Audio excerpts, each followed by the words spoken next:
Pues bien, estaba escudriñando con relación a lo que es fe. Y es algo interesante porque nosotros, por ejemplo, vamos al libro de Hebreo. El libro de Hebreo, en el capítulo 11, es un libro sumamente interesante porque el libro de los Hebreos nos enseña, nos da una panorámica de cómo es la fe. Ahora, nosotros tenemos que saber que hay diferentes tipos de fe. Entonces, Dios opera en nuestras vidas es por nuestra fe. La fe de nosotros, según el libro de Hebreo, en el capítulo 11, si usted no tiene fe, usted no puede agradar a Dios. Entonces, fíjese, sin fe es imposible agradar a Dios. Agradar. Entonces, nosotros hemos enseñado que Dios tiene tres voluntades. Tiene una buena voluntad, tiene una voluntad agradable y tiene una voluntad perfecta. Ahora, usted puede tener fe para andar en la buena voluntad de Dios. Escuche bien. Pero usted puede carecer de fe para andar en la voluntad agradable de Dios.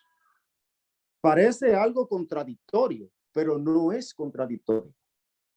Porque fíjese, como hablamos, según el libro de los Romanos, en su capítulo 12, el Señor nos enseña que Él tiene tres voluntades para su pueblo.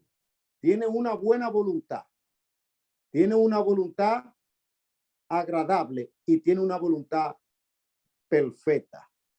Entonces, si usted nada más anda en la buena voluntad de Dios, usted siempre lo que está luchando nada más es por mantenerse salvo. Luchando por mantenerse salvo. ¿Pierde usted su salvación en la buena voluntad de Dios? No, no es que la pierde, pero vive luchando por ella. Porque vive como en una curva, subiendo y bajando, subiendo y bajando. ¿Por qué? Porque la buena voluntad de Dios tiene que llevarnos a nosotros a la fe que agrada a Dios. Entonces, fíjese, usted puede tener fe para andar en la buena voluntad de Dios y no cumplir con los requisitos que Dios nos exige para que la bendición de Él verdaderamente camine con nosotros. Porque Dios nos ha hecho promesa a nosotros como iglesia, como hijo, nos ha hecho Él promesa y nos ha hecho promesa para esta vida y para la vida venidera. Ahora bien, si usted ve que muchas veces a nosotros nos cuesta o alcanzar algunas metas terrenales, nosotros tenemos que hacer lo que se llama un autoanálisis y saber para ver por qué, si Dios nos los ha prometido, nosotros no lo hemos recibido. Siempre yo le he enseñado a ustedes que cuando hay un problema, usted no lo puede buscar en Dios. Usted tiene que comenzar a buscar el problema en usted. Entonces, si usted no busca el problema en usted, para usted saber que a lo mejor tal vez no sea el tiempo, a lo mejor usted está pidiendo mal, o a lo mejor usted está pidiendo bien, pero tiene un obstáculo que no le deja que esa bendición o esa petición se haga manifiesto en su vida. Por ejemplo, yo podía hacer preguntas y si usted tiene, por ejemplo, cada uno que está aquí puede dar una opinión. ¿Cuál usted cree que es el mayor o los mayores obstáculos que impiden que la bendición de Dios sea contestada en nuestras vidas? Por ejemplo, si usted tiene una, usted puede abrir su micrófono y decirlo ahora. El temor, yo diría, sería una. El temor. ¿Quién más tiene otra? Incredulidad. La incredulidad. ¿Quién más tiene otra?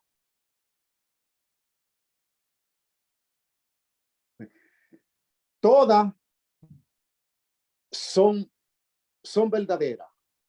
Todas son verdaderas. Por ejemplo, el temor muchas veces se vuelve un obstáculo porque el temor te paraliza y al paralizarte no te deja ver la bendición de Dios correctamente.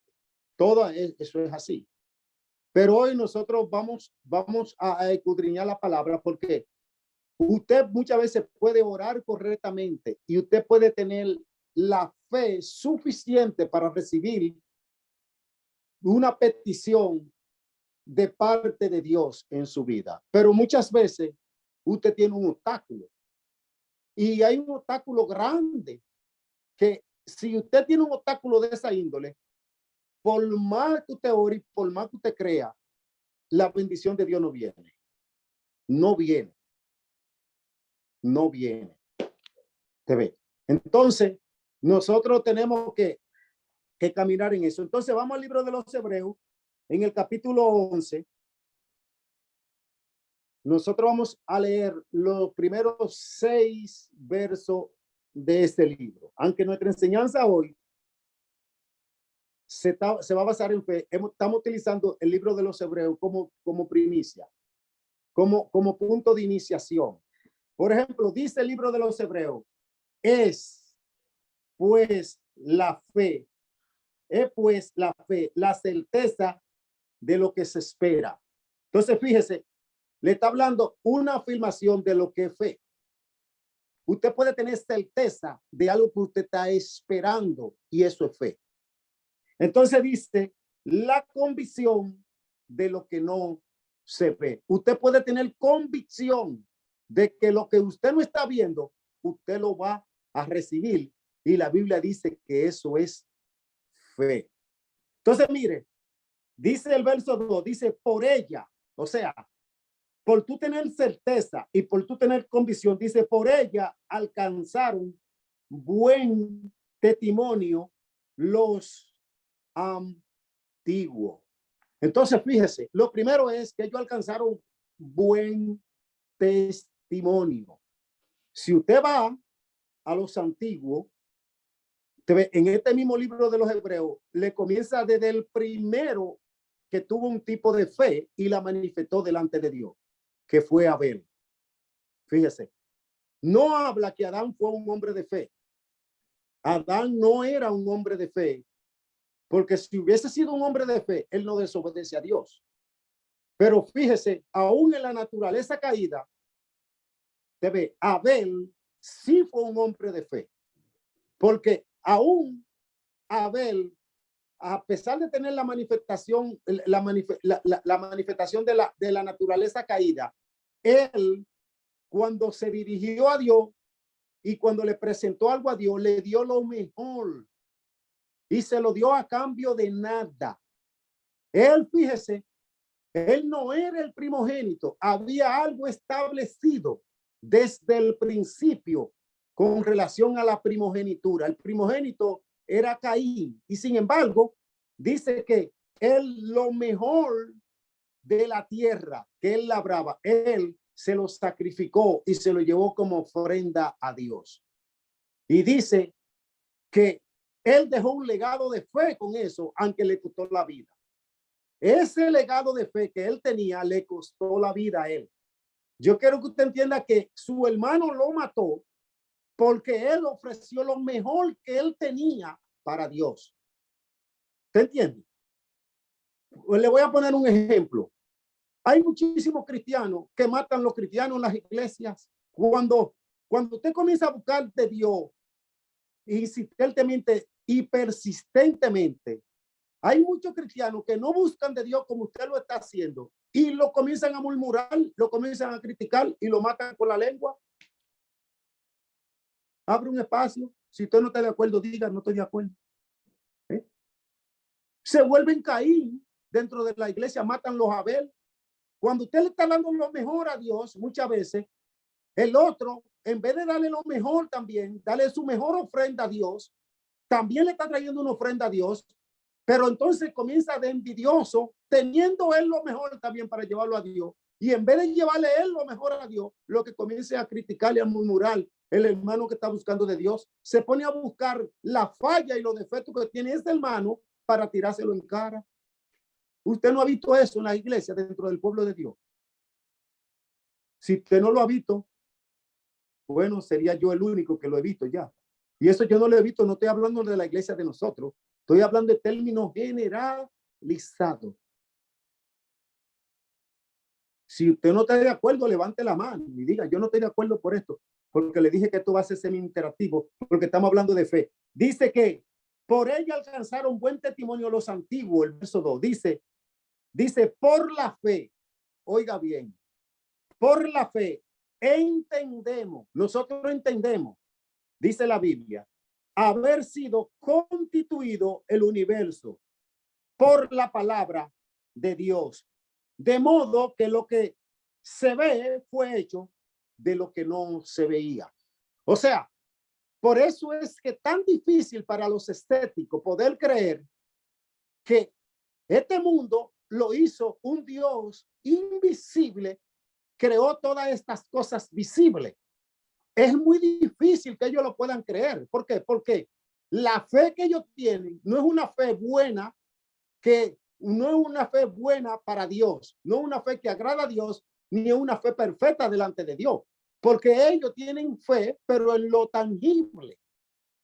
Ellos tienen fe en lo tangible. Ellos se crean su propia imaginación y de acuerdo al conocimiento que ellos tienen, de acuerdo a las revelaciones verdaderamente de conocimiento que Dios le da, ellos creen que ellos pueden alcanzar cosas que ellos saben que son imposibles porque nadie la ha podido alcanzar.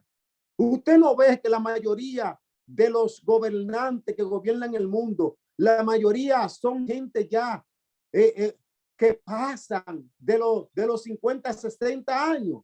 Y ellos creen que ellos no van a alcanzar la muerte nunca. Ellos están sembrando para 600, 700, 200 años después, porque en su razonamiento, ellos no entienden cómo el universo ha sido constituido. Ellos no entienden que hay una maldición que pesa sobre la tierra, que lo que es de la tierra vuelve a la tierra. Ellos creen que ellos, por medio del poder que ellos adquieran, por medio de la riqueza que ellos tengan, ellos pueden prolongar su vida. Por ejemplo, ahora mismo vemos el de China, así, al Xi Jinping ese. Ahora mismo 69 años y se está perpetuando en el poder, porque él cree que el poder le va a extender la vida. Y no es así. Por ejemplo, nosotros vemos que a través de los laboratorios que están estudiando lo que se llama la célula que envejece en el cuerpo y que están tratando de expandir o extender la vida del ser humano, la mayoría de los multimillonarios y la que tienen grandes ONG le donan miles y miles de millones a esas ONG para que sigan haciendo esos estudios, porque ellos creen que a través de la ciencia ellos pueden obtener la vida eterna, porque ellos no viven de fe. Ellos viven por lo que ellos ven. Ellos creen que la ciencia médica les puede prolongar la vida. Y es tan tal que la Biblia, dice la Biblia que por cuanto no creen a la verdad, Dios lo entrega a la mentira. Es tan tal que bíblicamente hablando, escuchen lo que yo le estoy diciendo, van a llegar a descubrir los genes que envejecen el ser humano y van a volver a vivir cantidades de años, porque eso está establecido en la Biblia, que tiene que suceder eso, porque en la vida del milenio, el que muera de 100 años va a ser maldito. Y Dios trabaja con un paralelismo de acuerdo a lo que está establecido en la Biblia y de acuerdo al conocimiento y la ciencia que Él le ha dado a los hombres. Por eso muchos hombres de Dios erramos, porque no entendemos que Dios le comienza a permitir a ellos que descubran la verdad, como yo le he estado enseñando, que está escrita en el Salmo 84, que dice que la verdad tiene que brotar de la tierra, tiene que brotar. porque la justicia y la verdad se encontraron y tienen que brotar de la tierra. La justicia es Jesús, la verdad es Jesús, y todo lo que la Biblia dice tiene que ser demostrado por la ciencia médica. Entonces, volvemos aquí. Dice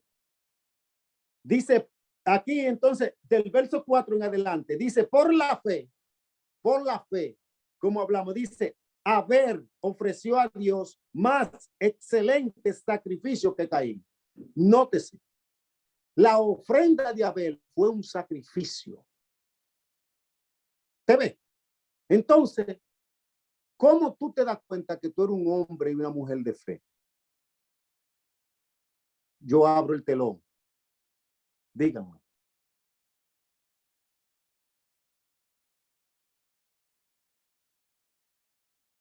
Digan, aporten. ¿Cómo tú te das cuenta que tú eres un hombre o una mujer de fe?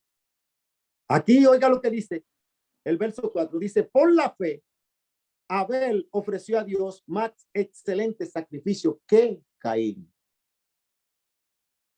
Caín hizo un sacrificio. Él trajo una ofrenda delante de Dios.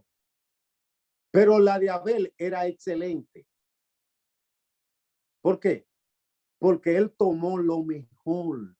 Entonces, cuando tú te das cuenta que tú eres un hombre y una mujer de fe, eso es a medida de la disposición que tú pongas delante de Dios, de las cosas que tú estés dispuesto o dispuesta a dejar por causa de agradar a Dios. Eso es fe. Las cosas que tú estás dispuesta a sacrificar, contar, de buscar a Dios y de agradar a Dios. Eso es fe. ¿Qué ve? Estamos hablando de la fe, una fe que agrada, no una buena voluntad, sino una de la fe que agrada a Dios. Y la fe que agrada a Dios es que te lleva a la perfección. Si usted lee, por ejemplo, la Biblia, y la Biblia dice que muchos vendrán y se sentarán con Abraham, con Isaac y con Jacob. Más adelante vamos, si el tiempo nos da, vamos a hablar de eso. Pero fíjate, Abraham, Isaac y Jacob, ellos no vivieron bajo la ley. Ellos vivieron bajo la gracia. Entonces la gracia tiene una fe diferente a la ley. La ley te puede crear a ti una disciplina de comportamiento y razonamiento humano y de lógica, pero la fe no. La fe te lleva a tú verdaderamente a crear una naturaleza de amor hacia las cosas de Dios, hacia lo que Dios dice y hacia el mismo Dios. La fe. Entonces, dice el verso 4, para poder adelantar, dice, por el cual alcanzó testimonio de que era justo. ¿Cómo tú te das cuenta que tú practicas la justicia delante de Dios? Cuando tú sacrificas lo mejor para Dios, porque tú estás creyendo al sacrificio de Dios. Lo que tú estás dispuesto. Fíjate, eso es algo voluntario. La fe no es de ley. Ello hay una ley de fe, pero la fe que verdaderamente que agrada a Dios y la perfecta de Dios no es de ley, no es obligado, es voluntario. Entonces, oiga lo que sigue diciendo, dice, por la fe, Enoc fue traspuesto para no ver muerte y no fue hallado porque lo traspuso Dios. Y antes que fuese traspuesto, tuvo testimonio de haber agradado a Dios. Esto se encuentra en Génesis 5. Tenemos el testimonio de Enoc. Dice que Enoc era de la descendencia de Set. Cuando Set nació, dice que los hombres comenzaron a buscar a Dios. La generación de Set fue la que comenzó a buscar primero a Dios, porque Abel no tuvo generación, porque Caín lo mató. Y la primera generación que se expandió sobre la tierra fue la generación de Caín. Caín fue el que comenzó a poblar la tierra. Luego, Adán y Eva tuvieron un tercer hijo llamado Set.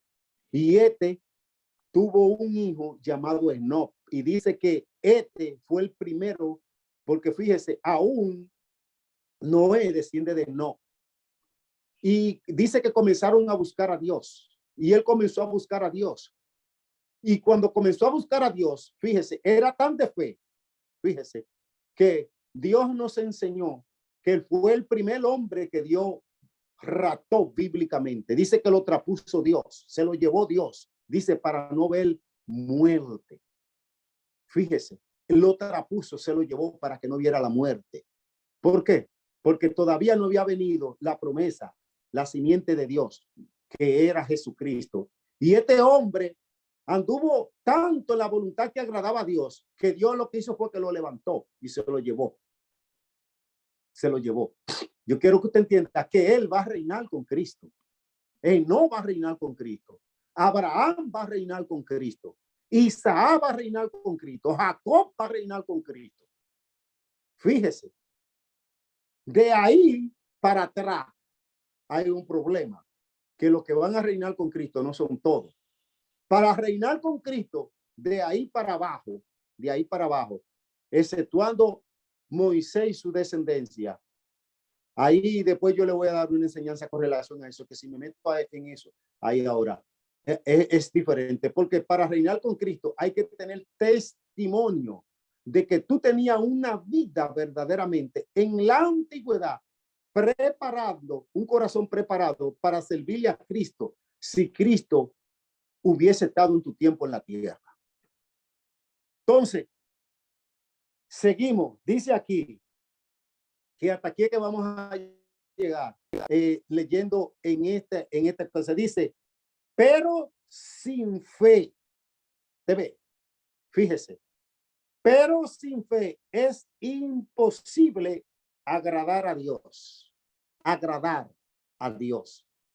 porque es necesario que el que se acerca a Dios crea que le hay, o sea, que Dios existe, que todo lo que Dios dice es verdad, que Dios es verdadero, que Dios no es un mito, que Dios no es un cuento, dice que le hay y que es galardonador de lo que le buscan. O sea, Dios galardona.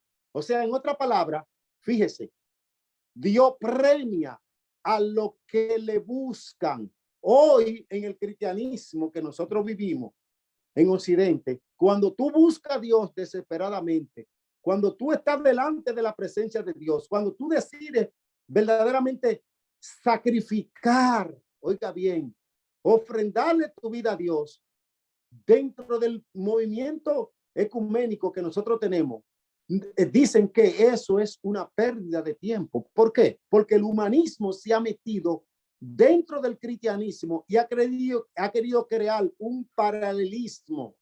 Ha querido decirle a la gente que hay un balance entre tu vida y la vida de búsqueda y de sacrificio a Dios. La Biblia no enseña eso. La Biblia dice que mientras más tú buscas a Dios, más Dios te galardona. Y mientras más tú te llenas de Dios, más tú puedes disfrutar de las cosas de la tierra sin contaminarte.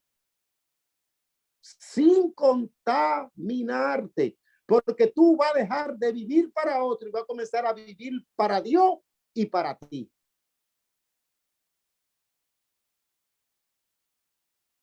Usted sabe. Y si usted no está de acuerdo conmigo, dígamelo, que yo lo voy a decir. Más del 75% de la gente que profesa a Cristo, que busca a Dios en las iglesias, no viven para ello. No viven para ello. Viven tal vez un 25% para Dios, un 50% para que la gente lo vea y tal vez viven un 25% para ello. Y estoy siendo conservador.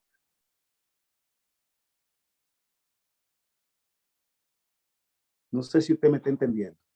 Siempre están buscando la aprobación del mundo o están buscando la aprobación de los hombres. No debe de ser así. Primero tú buscas la aprobación de Dios. y después la aprobación tuya. O sea, primero tú tienes que sentirte bien, oye bien, con tu vida de devocionar hacia Dios y con tu relación hacia Dios.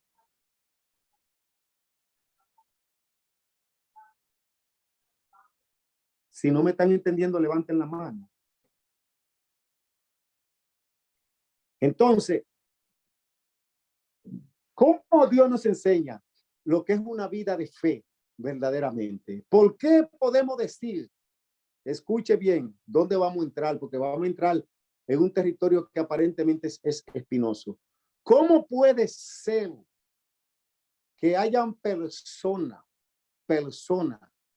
que no le sirvan a Dios como nosotros los cristianos y muchas veces tengan una fe más genuina que nosotros cuando se acercan a Dios y tengan más reverencia que los hijos cuando se acercan a Dios? ¿Cómo puede ser eso? ¿Cómo puede ser que Jesús, cuando anduvo aquí en esta tierra, encontró más fe en los gentiles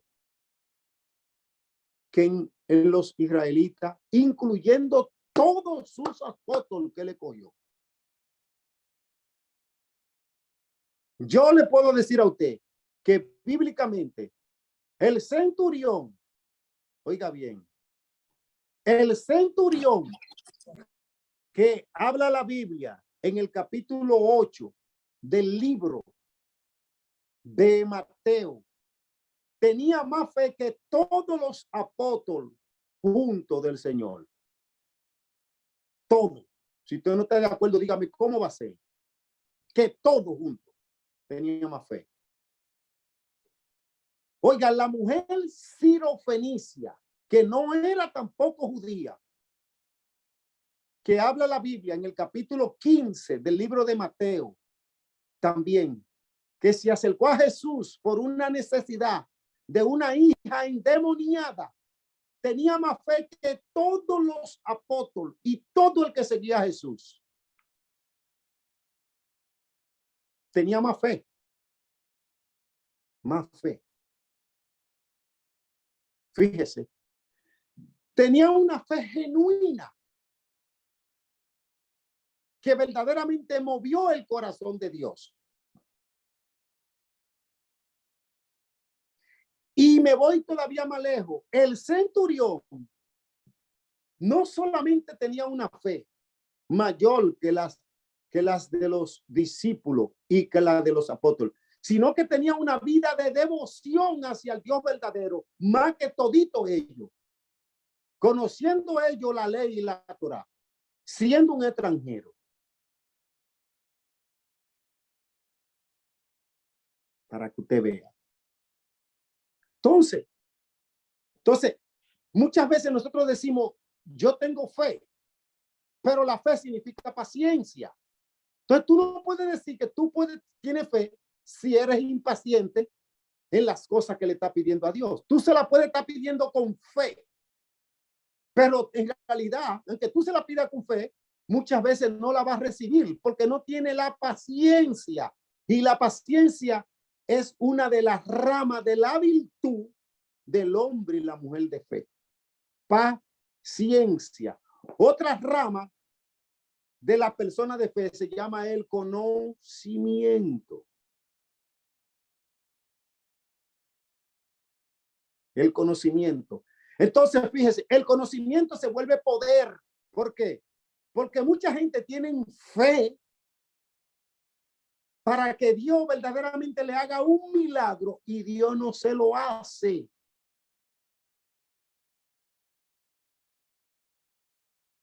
Alabe. Usted me va a decir, pero pastor, ¿cómo va a ser que tienen fe para que Dios le haga un milagro y Dios no se lo hace? ¿Quién quiere opinar?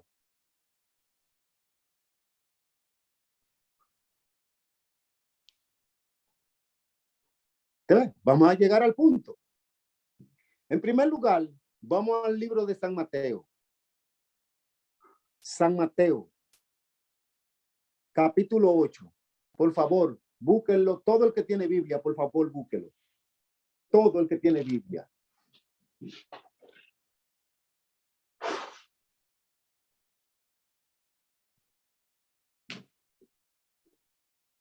San Mateo, capítulo 8. Del verso 5 en adelante. Para que usted vea. Yo quiero que esta clase sea semi-interactual. ¿Por qué? Lo vamos a hacer con la lectura, porque estamos hablando de fe. Tú puedes tener una fe para tener una buena voluntad. Pero Dios anda buscando una fe mayor de ahí. Dios primero quiere que tú llegues a una voluntad que le agrade a Él. Mire cómo dice aquí. Mateo 8:5. Dice, entrando Jesús en Capernaum, vino a él un centurión rogándole y diciendo, Señor, mi criado está postrado en cama, paralítico, gravemente atormentado. Fíjese, el hombre era un hombre de fe y desde que Jesús lo vio, sabía que no le podía negar un milagro. Ahora, ¿por qué usted dice, usted me dirá, pastor, ¿por qué usted sabe que Jesús no le podía negar un milagro a él? Porque Jesús sabía y conocía el corazón de él y sabía que él era un hombre de fe, pero no de fe en cualquiera, sino de fe en Jesús. Él había oído hablar de Jesús. Él le habían oído hablar de Jesús. Él le habían hablado de que Jesús era el Cristo, era el Mesías, el que había de venir, el Redentor que había de venir a redimir al hombre. Él le habían oído, pero él, todo lo que él oyó, él lo había creído. Fíjese que la Biblia dice que la fe viene por el oír, pero el oír la palabra de Dios. Todo lo que le habían hablado a él de Jesús, él lo había creído. Él sabía que Jesús era el Cristo. Fíjese, cuando él se acercó, lo primero que él vino rogándole a Jesús para que Jesús no le hiciera un milagro a él, sino a un criado. Lo primero que Jesús vio, que este era un hombre que estaba dispuesto aún a sacrificar su posición, siendo un centurión, vino, reconoció que la autoridad de Jesús era mayor que la de él. ¿Tú ves?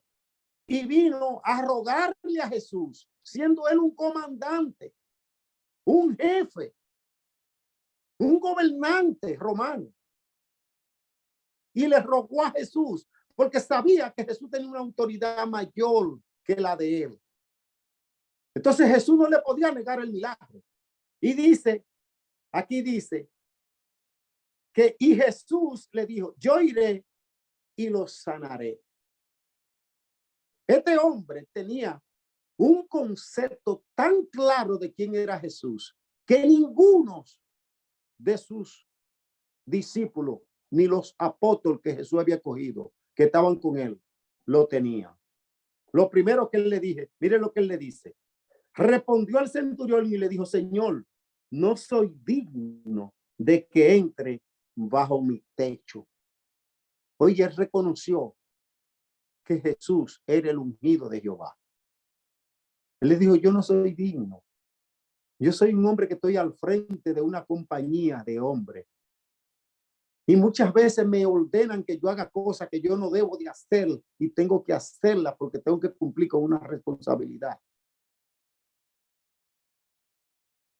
Entonces le dice él, fíjese, para no entrar, le dice, solamente, él le dice a Jesús, mira a ver si era un hombre que dice, solamente di la palabra y mi siervo, mi criado, dice aquí, sanará. Fíjese, él conocía la autoridad y el poder que tenía Jesús. ¿Cuántas veces nosotros estamos en batalla, estamos en guerra, nos dan consejo, nos orientan, nos hablan de la palabra, nos hablan enseñanza, nos dan la técnica de cómo nosotros debemos de enfrentar los problemas? Quizás el que nos dé la técnica no está dando la técnica correcta, el consejo de Dios. Sin embargo, nosotros muchas veces, entonces, obviamos el consejo de Dios porque nuestros prejuicios son tan grandes y nuestros razonamientos que nos ponen una tela o nos ponen una muralla de incredulidad. ¿Por qué? Porque entonces no reconocemos la autoridad de Jesús. Entonces, número uno, venga por ahí, aparte de lo que alguien dijo, fíjese una cosa, nos volvemos incrédulos. ¿Por qué? Porque cuando usted comienza a razonar, el razonamiento es incredulidad.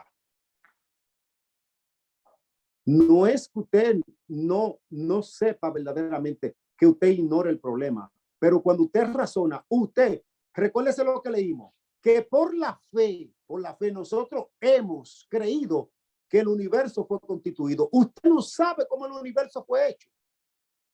Usted nada más oyó que Dios dijo la palabra. Y usted nada más oyó cuando Dios estaba reordenando la tierra, pero usted no sabe cómo Dios constituyó el universo. Sin embargo, usted cree que Dios fue que lo hizo. Entonces, si usted cree que Dios fue que lo hizo, que lo constituyó, entonces, ¿cómo usted entonces ignora de que Dios puede ordenar o arreglar una situación pequeñita que usted tenga y usted se ponga, como dicen los dominicanos, a buscarle la quinta pata al gato, o a razonar, o a ver cómo va a ser, o a creer a la mentira de los susurros del diablo, de los demonios, o del razonamiento de nuestra sociedad? Entonces nos volvemos incrédulos. Eso se llama hacer alianza con el mundo, cuando usted razona mucho. ¿Tú ves? Eso se llama razón. Tú ves, cuando usted hace alianza con el mundo, se llama amor hacia el mundo, porque usted cree más a las cosas que dicen los hombres que a las cosas que dice la palabra de Dios. Y eso es incredulidad. Eso impide de que el milagro se ejecute en nuestras vidas. Ahora, yo le dije que vamos a llegar a donde verdaderamente, déjame ver el tiempo. Ay, Dios mío. Donde usted puede tener fe para que Dios le haga el milagro y Dios no se lo hace.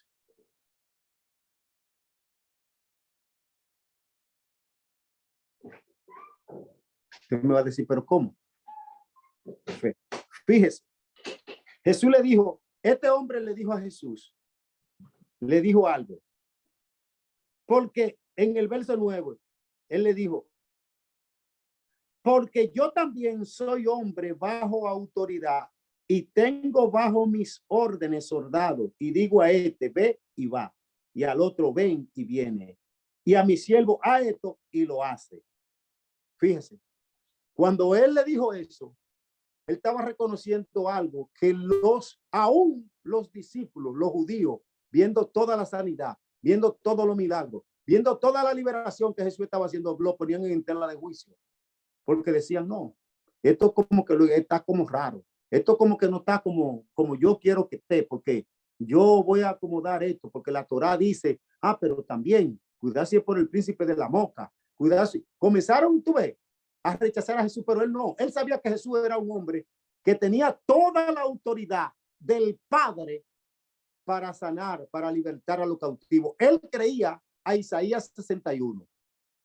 Él sabía que iba a venir uno, que el Espíritu de Dios iba a estar sobre él.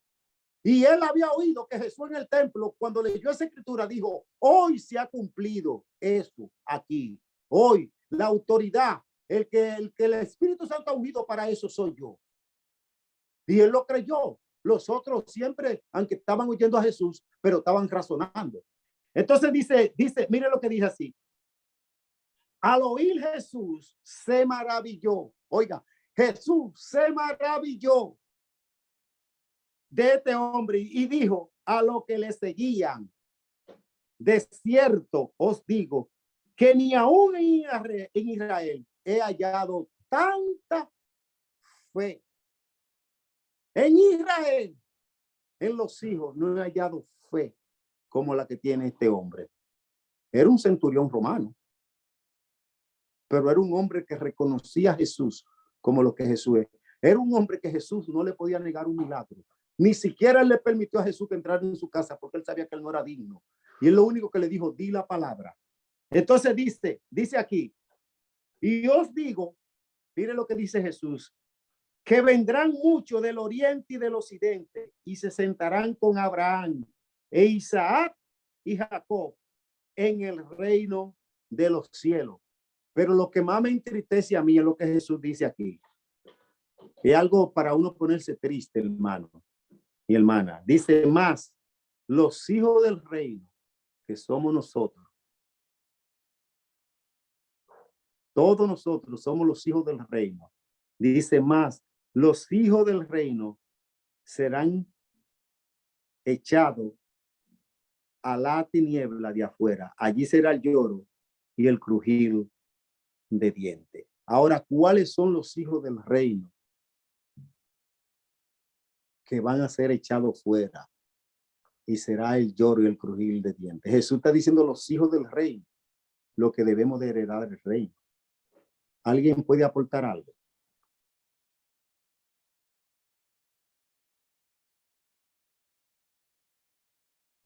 Yo sé que el tiempo apremia.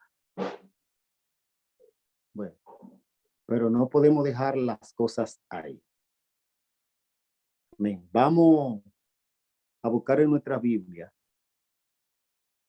en el libro de Marcos, capítulo 11. Da pena que muchos hijos del reino se vayan a perder. Lea bien el párrafo para que usted entienda lo que Jesús está haciendo. Da pena que muchos hijos del reino se vayan a perder.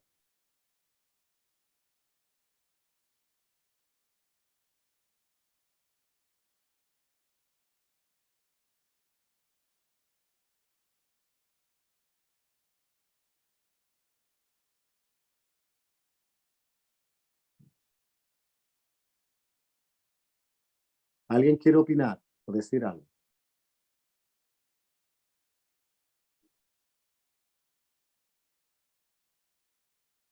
Entonces, yo quiero que nosotros vayamos al libro de Marcos.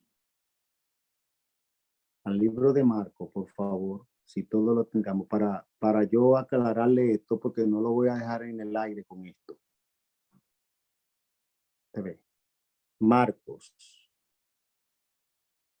11, porque vamos a aclarar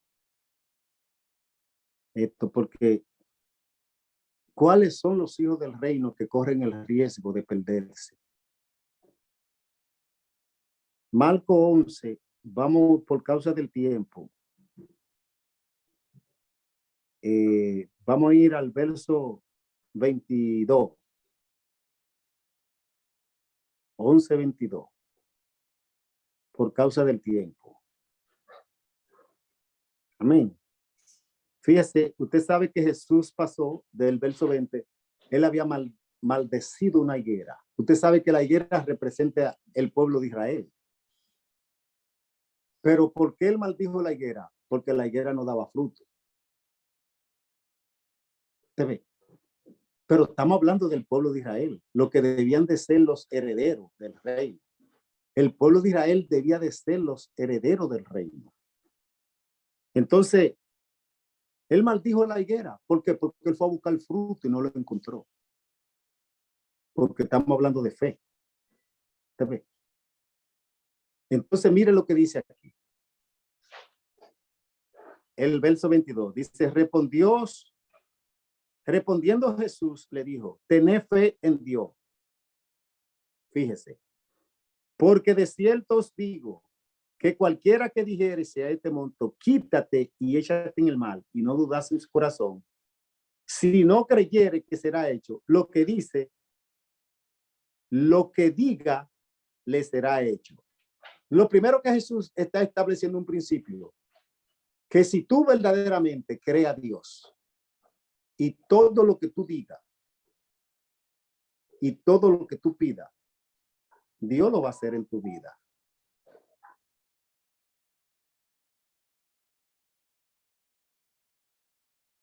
Dame un segundo.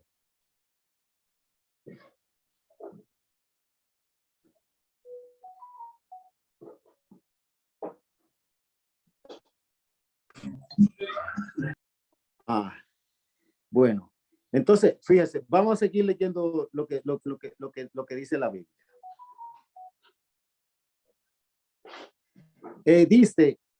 Dice lo siguiente. Dice, porque de cierto os digo que cualquiera que dijese a este monte, quítate y échate en el mar, y no dudase en su corazón, si no creyere que será hecho, lo que diga le será hecho. Entonces, fíjese, dice, por tanto, dice Jesús, os digo que todo lo que pidiese orando, creed que lo recibiréis y dice que os vendrá. Hasta aquí todo está bien. Tú puedes creer. Tú puedes decirle al monte, quítate. Tú puedes tener la fe para que eso suceda. Pero aquí viene la condición. Yo quiero que usted venga conmigo al verso 25. Dice Jesús, y cuando esté orando, dice Jesús, perdonad si tenéis algo contra alguno, para que también vuestro Padre que está en los cielos os perdone a vosotros vuestras ofensas. Dice, porque si vosotros no perdonáis, tampoco vuestro Padre que está en los cielos os perdonará vuestras ofensas. Aquí comienzo a decirle, la falta de perdón es el obstáculo más grande para que las peticiones de Dios sean contestadas. Es el más grande, no el único, el más grande para que las peticiones de Dios sean contestadas en nuestras vidas. Muchas veces nosotros tenemos la fe, tenemos lo que se llama la devoción, la dedicación, pero muchas veces nos olvidamos verdaderamente de lo que tenemos en nuestros corazones. Y hay veces que nosotros verdaderamente cuando tenemos ese problema en nuestro corazón de la falta de perdón, eso se vuelve un obstáculo para nuestras oraciones, aunque sean oraciones de fe.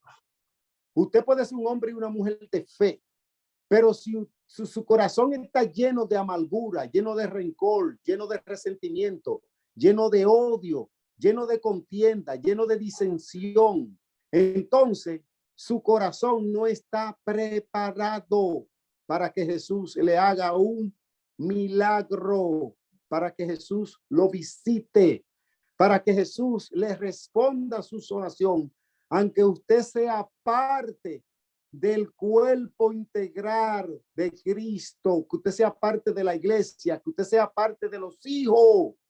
Entonces, la falta de perdón no solamente hace eso, sino que se vuelve un obstáculo para su vida y se vuelve un obstáculo para que usted ni siquiera ande en la voluntad buena delante de Dios, aunque usted verdaderamente, oiga bien, conozca la voluntad que agrada a Dios y la voluntad perfecta de Dios, pero aunque usted conozca esas dos voluntades de parte de Dios y hable conforme a esa voluntad de parte de Dios, sin embargo, por usted tener lo que se llama glotonería en su corazón, que eso es glotonería, la Biblia le llama el odio, el resentimiento, la envidia, el rencor, el celo, la amargura, todas esas cosas se traducen en falta de perdón. El que cela odia. El que tiene contienda y disensión odia. Debe, odia obligatoriamente. Obligatoriamente. ¿Por qué? Porque siempre no va a soportar. La persona que está amargada por un hecho de la vida real, tienen un obstáculo porque de una u otra manera hay algo que le ocasiona un dolor y se traduce eso en odio, en resentimiento. El resentimiento se traduce en odio y el odio en falta de perdón. Cuando usted es una persona que tiene rencilla, contienda con el otro, es difícil que usted lo pueda perdonar. Es muy difícil. Muy difícil. Usted puede hacer creer que usted lo perdonó. Pero cuando venga el problema, si usted siente el dolor, hay una dificultad. Significa que todavía hay algo que usted no ha dejado ir. Si alguien quiere opinar, opine ahora.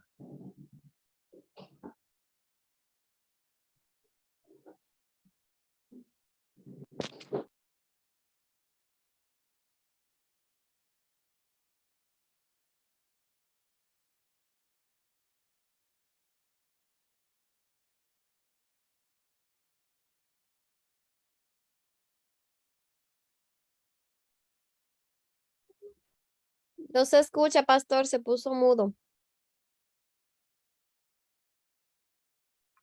Yo le digo que todo el mundo puede opinar ahora.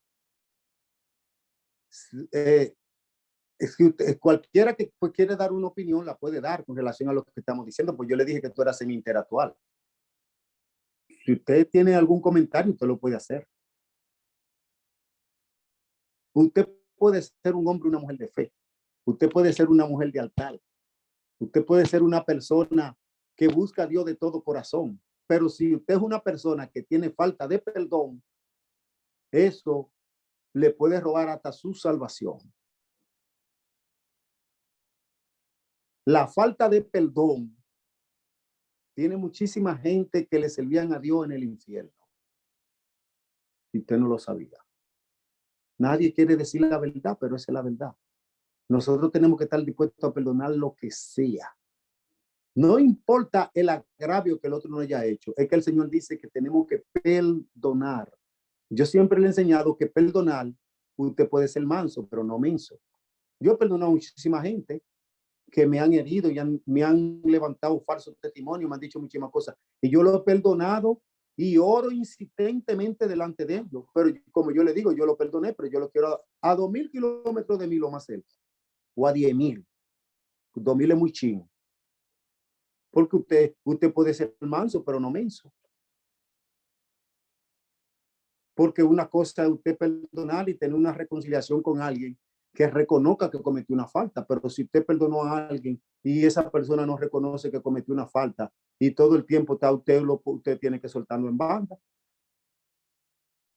Usted lo que no puede tener usted rencor en su corazón, ni odio ni resentimiento. Usted tiene que manifestar el amor hasta hacia sus enemigos. ¿Cómo usted muestra el amor hacia sus enemigos? Usted pidiendo misericordia, pidiéndole a Dios que lo ayude, que lo perdone. No orando para que Dios traiga juicio sobre ellos. Porque muchas veces cuando estamos enojados y estamos bajo una ira o bajo un dolor, bajo una aflicción, muchas veces oramos por las personas que nos han hecho daño y queremos que Dios lo juzgue a ellos, que Dios lo desarraiga, lo saque del mundo de los vivientes o que lo ponga a padecer.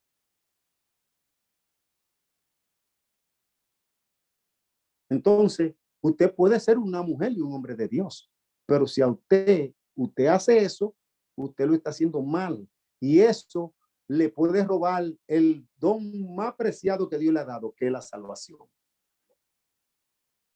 No sé si me están. O sea, la fe verdadera comienza con usted a hacer la buena voluntad de Dios. Y la buena voluntad de Dios comienza con su salvación. Cuando usted la comienza a cuidar con temor y temblor. Usted usted puede tener una fe que agrada a Dios. Que cuando usted se acerca a Dios, usted sabe que Dios lo va a recompensar, Dios va a hacer. Y cuando usted le ora a Dios conforme al testigo fiel que es la palabra, Dios le va a responder conforme a la palabra, porque usted lo está creyendo. Porque Dios va a ser fiel, Dios se va a mantener a su palabra. Y cuando usted llega, pero si Dios, por ejemplo, a usted lo llamó para que usted sea un ejemplo, no solo para usted, sino para sus generaciones. Dios ni siquiera se va a conformar con que usted lo agrade. Dios le va a exigir perfección, porque eso fue lo que él le exigió a Abraham. Abraham, él exigió perfección. Él le dijo, anda delante de mí y sé perfecto. Abraham andaba delante de Dios. Dios le dije, sí, le dijo, sigue haciendo eso, pero sé perfecto.